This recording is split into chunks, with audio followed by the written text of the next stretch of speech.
What's up, everyone? Welcome to another episode of What's Trending. By now, you guys probably know how this works. Top 5 videos. I look at the top 5 videos on the trending page and choose one of them to react to.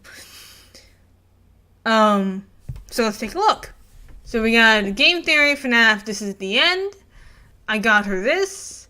Burnout and Overworking Yourself. I already watched that. Also, I've noticed that pretty much every single time Jaden or the odd ones out posts a new video, it tends to trend, and I want to congratulate those two for consistently being on the trending page.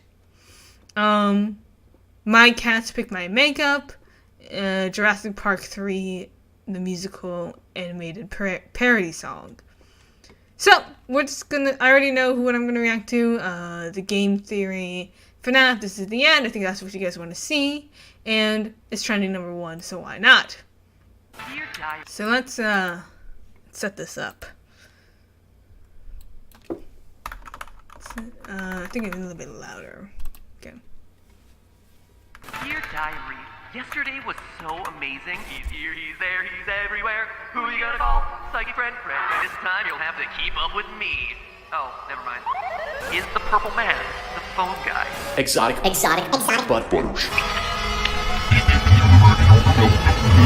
It's good for you guys.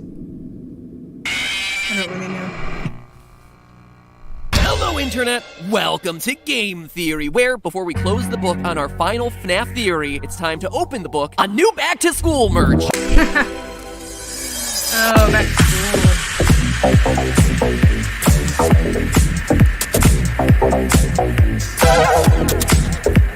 Or back-to-work post-summer vacation merch. Anyway, you guys know that I take merch super seriously, but this time I wanted to try something really different. You guys clearly like mysteries and theories, right? Well, this is, as far as I know, the first ever YouTuber merch that gets totally meta. That's right, I have personally made a real-world mystery for you to solve alongside the rest of the community hidden inside of this round of merch. This first one isn't too hard. It's about a 5-step treasure hunt, but it's something I'd like to do moving forward with all future merch pushes, so, you know, if this one gets you warmed up, future ones are gonna get real serious. I wouldn't buy merch. Of course, there's a real-life reward to the first 100 people who get to the end of this little treasure hunt. They're gonna be in the same group as the people with the golden coins from last merch push, so, you know, rewards are coming. Keep track of this stuff. So, are they basically loot boxes then? Let me show you what I got. This time we worked with the factory for 4 months to have a specialty fabric made for our t-shirts. This isn't just your typical ink some stuff on a shirt merch. It is all built into the fabric itself. It comes in Genocide Run or Pacifist Run editions, or you can be a total completionist and get both. Also, since it's back to school season, we made a new heavier duty backpack. Like, this thing is solid. It is loaded with tons of pockets and places to store pretty much everything you own. It is rugged enough to hike up a mountain, or let's be serious, more likely to be loaded down with 5 AP textbooks and dragged between convention halls at Anime Expo. You can do all of those things too. There are new socks to complete your outfit, since, let's face it, you can never have enough neon green articles of clothing. A pop socket, which, if you're not familiar with them, is the single most useful phone device that you will ever own. Hate dropping your phone on your face at night? Well, now you don't have to. You want to prop up that phone to binge watch some FNAF theories? Pop that socket. You want an easier way to take photos? Sock it to me. Get 2 and you wrap your headphone cord around it. Seriously, these things are the best. They're so darn simple and they are so effective. And what back-to-school collection would be complete without your own fierce moleskin notebook? I use a now, I know battery from meeting pack. you all at conventions that so many of you are either artists, writers, or theorists of your own looking for notebooks to house your ideas. So this was something that I thought a lot of you would appreciate. It even comes complete with some pages ripped straight out of my own theory brainstorms. All of it works great, it looks great, but most importantly of all, it's gonna make you feel great. As we get into this video, I want to explain, okay, I do not play the FNAF games. I don't find them entertaining, I don't like them, and so I don't play them. However, I have watched every single FNAF lore video, so I know, the backgrounds, I know what the games are about, and the lore, and all that stuff that Map Pack creates. So that's how in tune I am with FNAF. I don't play it myself because I don't find it entertaining, I don't find it scary to begin with, and I don't find sitting there clicking, each camera, switching it, entertaining. I don't find that entertaining, so I don't play them. But I am interested in the lore. I've always been interested in lore and just the history and the little Easter eggs in video games and the little conspiracy theories that you can make because of them. I'm always interested in that, and that's why I do watch a lot of lore videos. I watch a lot of, I watch all his FNAF videos. So yeah, That's where I stand. Get on it! Ace your back-to-school look right now by heading over to the merch site. It went live with this episode. Or you can always wait until the end of the episode where I can throw that link right into the video itself, or you can always dual-wield the windows next to each other so you can do both at the same time. The only thing I gotta say is do it now, because when we run out, this stuff is gone. Everything is limited edition, and last round of merch we had, some stuff started to sell out in the first 24 hours. If you place an order this week, you're guaranteed to get it before the end of the month, so go ahead, give it a look. I hope you like what you see, and I cannot wait to see you sporting some new game. Now get into the video, Matt Pat. My gosh, this is the longest. This is part 2 of the timeline. We've still got a lot to cover, so in the words of Phil DeFranco, Let's just jump into it. when last we left things, we'd covered everything up through the second no Freddy intro Fazbear's yet. Pizzeria location. Things like why the missing children's incident must be the first event of the timeline, the identity of Golden Freddy, why Circus Baby's Pizza World has to come earlier in the timeline than most people expect, and a quick review over how Michael Afton is the crying child from Fnaf 4. But all of that left us with a big question. If Michael Afton is the crying child who gets himself bit, then how is he able to come back later in the timeline for games like Sister Location and Pizzeria Simulator? Well, this is where the books once again come in to give us the solution that no one would have predicted. You Wait, see, they're at the end of books? Fnaf 4, we get the lines, "We are Okay. still your friends. Do you still I mean, believe it's- that? there's, I like, will probably put you lore back books and together." stuff. We never actually established That's a who common speaks thing. those words. Ultimately, the best guess that we had was the puppet. But here's the thing, it can't be the puppet. Based on this, my final and best timeline of events, William hasn't killed Henry's daughter yet. The puppet isn't possessed yet. Instead, that line is more likely coming from William. It's him making a fateful promise Really? to his dead son. "I will put you back together." The thing is, he takes that promise a lot more literally than any of us would have ever suspected. He is literally promising to physically put his son back together as a robot.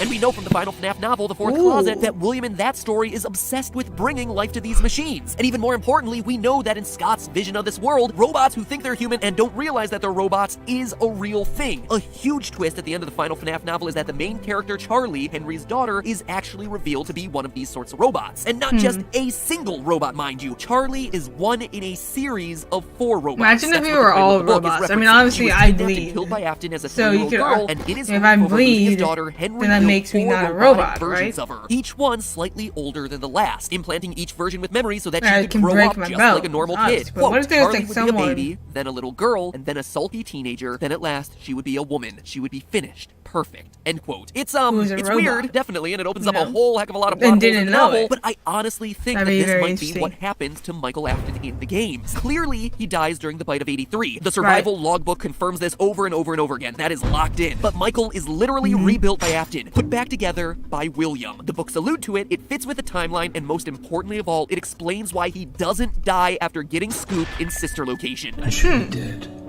but I'm not. Why his memory is so foggy throughout the survival logbook, but most importantly of all, why he can only die through fire. Have you ever stopped to consider that? Michael Afton lives through getting himself scooped at the end of Sister Location, but passes on just like all the other animatronics at the end of FNAF 6, when the remnant in his body is burned away. Remember, based on our timeline, William Afton has already seen his daughter die in Circus Baby, and has also probably seen that her spirit possesses the suit. So he knows it's possible for a living spirit to be inside these robots. It actually might be why he sends Michael down to explore Sister Location in the first place. Father, it's me, Michael. I did it. I put her back together, just like you asked me to. He knows that Michael's sister, his daughter, Kinda like is still Pinocchio down in a there, way. so he's aware of what Not she a real is, and boy, it might but be his way of breaking the news to Michael. Hey there, Still kiddo. thinks There he's was a boy. something I was meaning to tell you, but unfortunately, kinda trapped in a wall right now. So go down into that creepy cellar I have and pay a visit to your sister. She might prompt some really existential revelations. And lastly, consider this. In the bonus cutscenes for Sister Location, Baby establishes that she knows that Michael can't die. You won't die, you won't die, you won't die, you won't die. So she might just recognize that they're one and the same. This insane sounding theory, and trust me, I recognize that it sounds completely bonkers, may actually tie into the mystery of the FNAF 4 box. What's in it? It might actually be Michael Afton's body. Yeah. Remember how I just said that in the fourth closet, the main character like, was actually the third in a series of 4 robots? Well, she almost gets herself killed at the end of book 2, and is discovered midway through book 3, locked in a box that sounds very similar to the one that appears at the end of FNAF 4. Quote, John moved to a large green chest, the paint almost entirely worn off. There was no lock. John knelt beside it, found the handle, and heaved it open, then shuddered.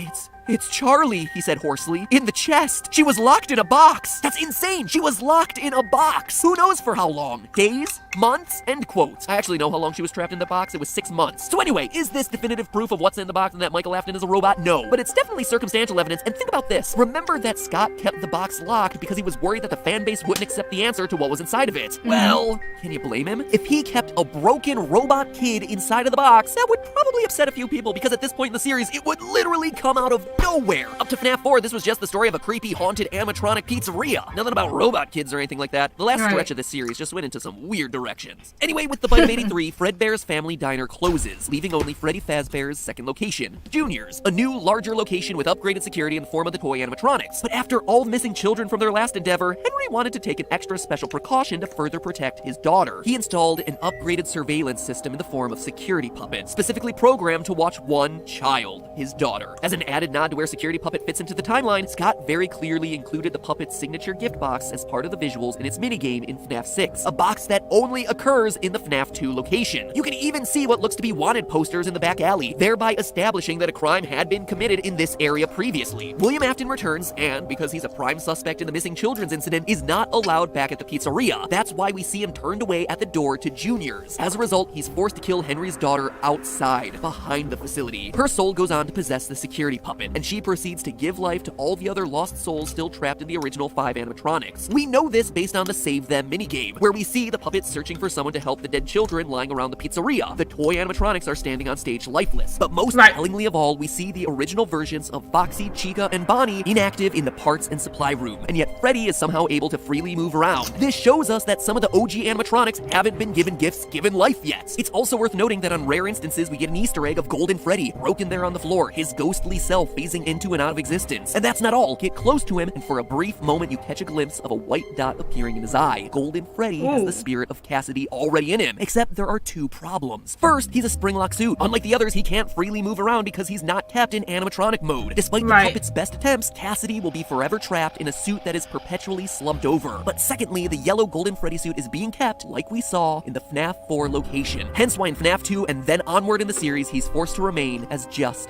a spirit. Afton continues to sneak into the pizzeria disguised as a security guard, using his signature spring-lock suit and crank to kill kids. This prompts the animatronics to get angry and attack anyone in a security guard uniform. As we see throughout the FNAF novels and as the puppet reinforces an ultimate custom night, the others are like animals, but I am very aware. So they're not rationally thinking, which results in night guard turned to day guard Jeremy Fitzgerald getting his frontal lobe bit in an event known as the Bite of 87. And henceforth, animatronics are no longer allowed to free roam in the restaurants. In total, another 5 children die in the FNAF 2 location, again shown through the Save Them minigame, before the place is shut down and the toy animatronics get scrapped. Since, let's be honest, they were all kind of crap at their job anyway. But more importantly, it's at this point that Afton realizes the power of children's souls. It's here where he first sees the animatronics moving freely, possessed by the spirits of the dead children and activated by the puppet. And here, through the end of the series, his mission changes. He's no longer just killing kids. He's now looking to actively harness that power for himself so he can be immortal. It's a goal that he expresses in the 4th closet. Quote, "You killed them. They died in the suits. Their bodies were bound inside along with their souls. The spirit follows the flesh, it would seem, and also the pain. If I wish to become my own immortal creation, my body must lead my spirit to its eternal home." This affects all his future actions in the series. So when the withered animatronics get sent back to the FNAF 1 location for storage and the possible reopening of the pizzeria, William tracks them back to dismantle them and discover their power. This leads to the cutscenes from FNAF 3, where William systematically lures the original animatronics to the back safe room one by one, only to dismantle them. Before, these cutscenes seemed super random. It just seemed like him trying to get rid of the animatronics for reasons. But now, thanks to the novels, we actually know why he did it, to dissect the robots and experiment on them. And it's these experiments that end up producing the Funtime animatronics. One big lingering question mark of the series was the nature of the Funtime animatronics deep underground during Sister Location. How were they alive? Were they possessed by more dead kids? Well, we finally have our answer there, courtesy of Candy Cadet and the 4th closet. Now, back in FNAF 6, Candy Cadet's stories were a bit of a mystery. Each one had to do with 5 things becoming one thing. 5 keys melted together, 5 orphans sewn together to fit into one coffin, 5 kittens sacrificed and then combined to fit into one shoebox. It seemed like it was referring to Ennard, the amalgamation of all the other animatronic parts, but the math was always kinda wonky. Ennard consisted of Baby, Ballora, Funtime Freddy, and Funtime Foxy, which is just 4 animatronics. Maybe if you squinted at it, you would include the Bonnie puppet, but that seemed like a stretch. And as a Right. result, we just weren't quite sure what was going on with those stories. Luckily, the release of the fourth closet has cleared this mystery up. Quote, a single figure stood still amongst the chaos, out of phase with the surroundings. At first, it seemed to be a man bent over a table, but as Carlton's head throbbed with waves of confusion, the man became a yellow rabbit. Not standing over a table, but over 5 children, tied together as one. He knew exactly what he was looking at. The endoskeletons of the original Freddy's animatronics, welded and melted together, immobile and featureless, and still inhabited by the spirits of the children who had been murdered inside of them so many years ago. Still filled with life and motion and thought, all trapped, all in terrible pain. End quote. So in the FNAF 3 cutscenes, we see... I mean, I think it makes sense that the animatronics function by the spirits of the children that were killed or whatever. Like, they're under their control, and the spirits are kind of trapped in the animatronics. Right? Yeah, that makes sense.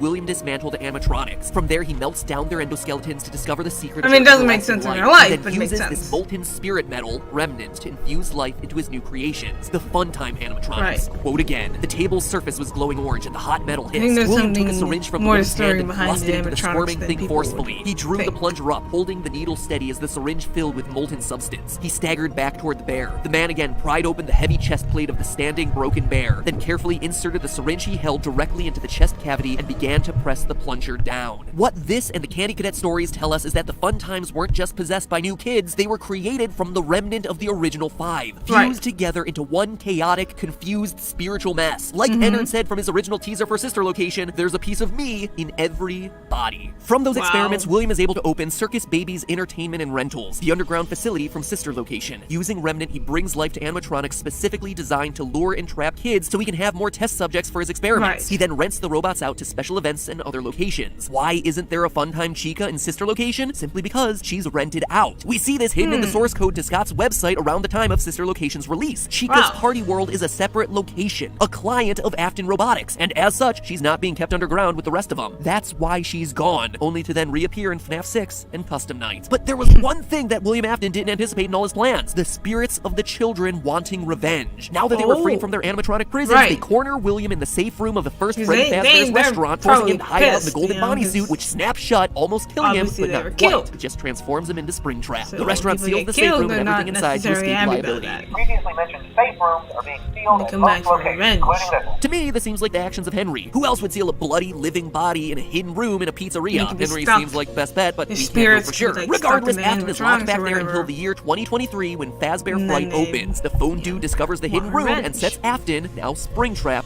loose once more. From there, we know pretty much everything else. Springtrap haunts Fazbear Fright only to have it burned down. It seems to me that this Right. again was Henry's doing. The Ultimate Custom Night Samurai cutscenes symbolize their relationship. William Afton is the fox, and Freddy is Henry, the bear of vengeance. The last line of dialogue in these samurai cutscenes says it best: I will pursue the fox. I will find him in whatever land he has fled to. It is my destiny, and it is his. Throughout the games, Henry is constantly trying to thwart William in escalating fashion. He starts by getting him kicked out of the FNAF 2 location. He then Right. tries to get him arrested in the aftermath of the missing children's incident. Yeah. He traps him bleeding and spring-locked in the walls of Freddy Fazbear's, and finally he sets him on fire not just once in Fazbear Fright, but a second time in Pizzeria Simulator. Meanwhile, the rebuilt Michael Afton, Michael version 2.0, searches for his dad to get some answers. He starts in Sister Location, meets Baby, but falls victim to the plot of the furious tangle of spirits held in the various Funtime animatronics. Together, they form Ennard and scoop Michael's body in an attempt to escape their prison. The scooping plan works, but Michael survives because, remember, he's a robot. Baby seems Right. to know this based on her repeated use of You won't die. He You won't won't die.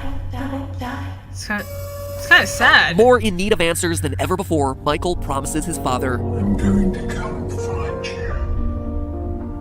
which leads us at last to FNAF 6. Even though the puppet tried to free the spirits of the dead children in FNAF 3, it Right. doesn't quite work. This is because the spirits were no longer complete, with parts of their souls now trapped in the Yeah. Funtime animatronics, which themselves Yeah, are now in the they're form stuck. of Molten Freddy. They're- This is they're why trapped. Paragraph They can't 4 is leave. such a big deal throughout FNAF 6. Based on the insanity-ending blueprints, Paragraph 4 stipulates that all creatures containing Remnant must be in the pizzeria by the end of the week, so that when it burns, everyone goes with it. All remaining Remnant must be purged in order for the souls to finally be set free. Michael accepts the role as night guard at the simulated pizzeria, Henry summons all the animatronics there, burns it all to the ground, and finally releases everyone, including condemning William to hell. Well, he didn't release everyone. Golden Freddy, still a vengeful spirit, has a bone to pick with Willie, so she traps him in purgatory, forcing him to suffer for eternity at the hands of the monsters he created. And despite Old Man Consequences telling her to relax, she won't quit, hence her soul still being in Golden Freddy's twitching eyes as it fades out into the darkness and as the series hits its final notes. I don't know about you, but between these last two videos, I think that's about as thorough as you could possibly want. So there you have it, FNAF theorists. As deep of a deep dive as I can go, trying to answer as many questions as possible, all while putting things into an order that makes sense, while also accounting for as much of the evidence as possible. Is it a perfect timeline? No, but I don't think there can be. I think Mr. Hippo's custom night lines point us in that direction. I suppose if a person just wants to talk, then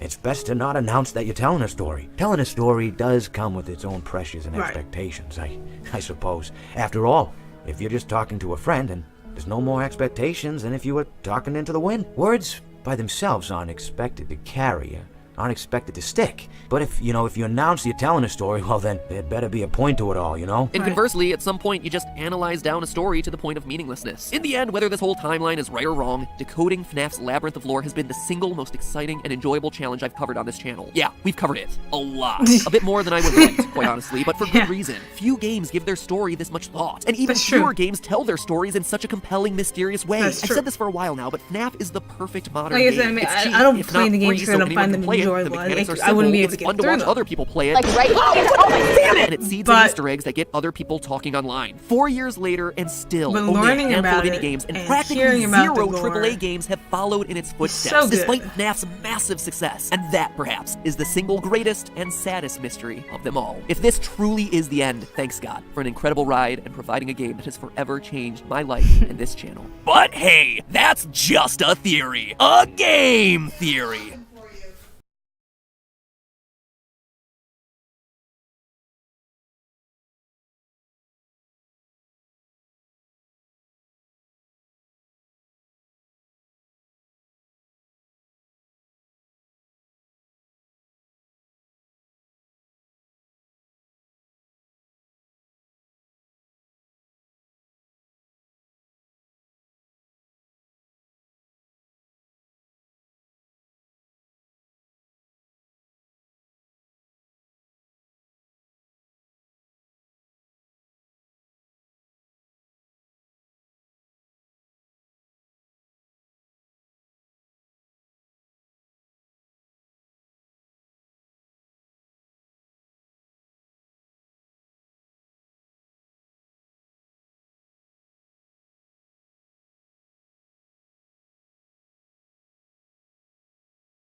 Alright, sorry about that. But, yeah, I mean, I personally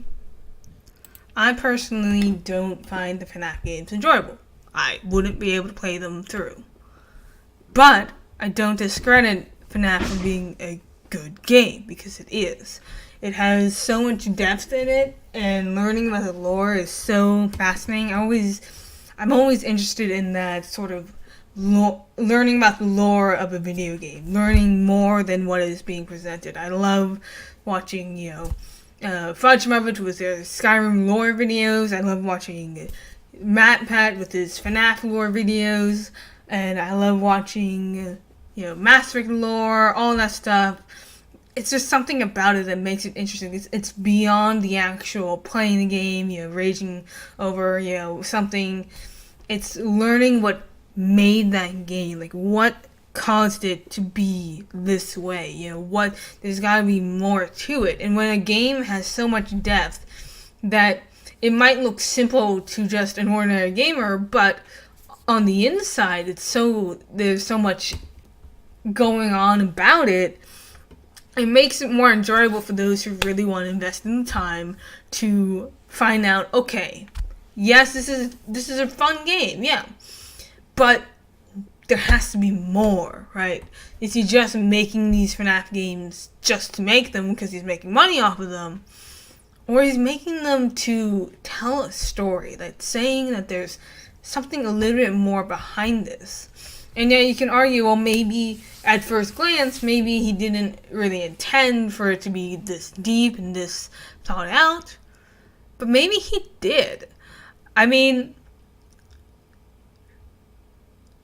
a game franchise like this is only going to live long as the game developer allows it. And it can just be a one-time thing, yeah, but it could also be something that, people can go back and pick apart forever. Like, people pick apart Pokemon all the time, and there's like 700, 800 episodes, and it's crazy. MatPat would dedicate himself to doing that, but it shows you just how much, at face value, something can look so simple and so, generic, yet have so much thought put into it and so many, what ifs. And, whether or not those what ifs are valid and true is beyond the fact that it gets the game a lot of attention. A lot of people watch and are involved in the FNAF series without actually playing the games, that thanks to MatPat. And it gives the developer attention, it gives the game franchise attention. It's like, oh, so there's actually more to it than just the animatronics and this horror franchise.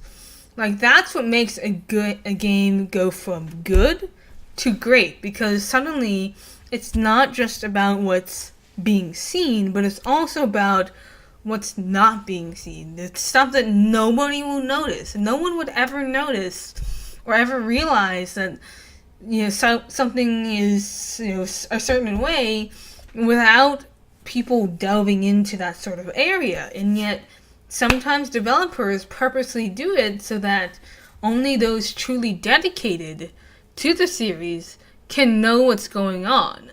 Like, yeah, someone who's just entering the franchise and getting into it will find the game enjoyable or not. But those who are so dedicated will take the time to learn the history and learn the lore that has made it what it is, and come up with their own theories and come out with their own speculations and make this franchise more than just a video game, more than just what it is on an entertainment value, but make it more of sort of interesting and educational and thought out and has a lot of depth.